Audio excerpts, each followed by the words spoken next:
G M Syed Sindh की तारीख का एक अहम और मुतनाज़ा बाब है। वो न सिर्फ सिंध के अवाम के लिए एक कौमी रहनुमा के तौर पर सामने आए, बल्कि अपने बेबाक ख्यालात और इनकलाबी नज़रियात के बाइस हमेशा एक नुमायां और मुतासिर कुन शख्सियत के तौर पर जाने जाते हैं। सिंध की अवामी खिदमत के हवाले से जी एम सैयद का किरदार निहायत नुमायां रहा है।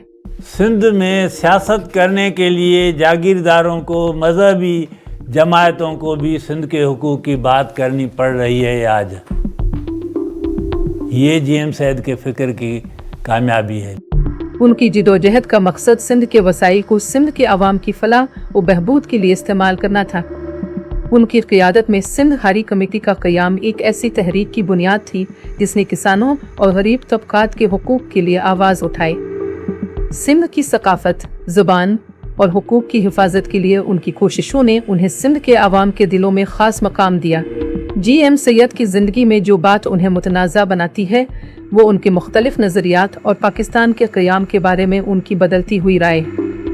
अगरचे उन्होंने 1943 में सिंध असेंबली में क़याम पाकिस्तान की करारदाद मंजूर करवाई, लेकिन बाद में वो पाकिस्तान के सियासी ढांचे से मायूस हो गए और उनका मौक़िफ़ ये बना कि सिंध को अपने हुकूक और खुद मुख्तारी के लिए खुद अपने कदमों पर खड़ा होना चाहिए।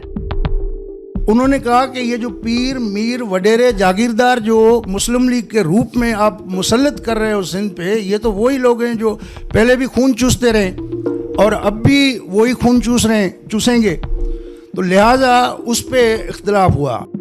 इस नज़रिए ने उन्हें पाकिस्तानी सियासी मंजरनामे में एक मुतनाज़ा शख्सियत बना दिया और कई मरतबा उन्हें कैद व बंद की सोबतें भी बर्दाश्त करनी पड़ीं। उनका सिंध की खुद मुख्तारी का मुतालबा और पाकिस्तान के वफाकी निज़ाम से इख्तलाफ एक तवील अरसे तक तनाज़ा का बाइस बना रहा। जी एम सैयद के मुख्तलिफ नज़रियात और फ़लसफ़े उनकी शख्सियत का एक और मुनफरिद पहलू हैं।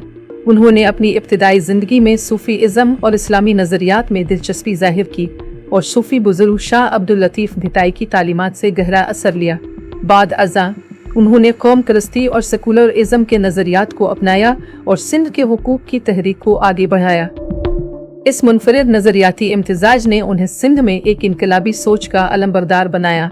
जी एम सैयद की शख्सियत के यही मुख्तलिफ पहलू उन्हें सिंध में एक अवामी खिदमत गुजार, मुतनाज़ा रहनुमा और एक मुनफरिद फ़लसफ़ी के तौर पर सिंध की तारीख़ में नुमायां मकाम दिलाते।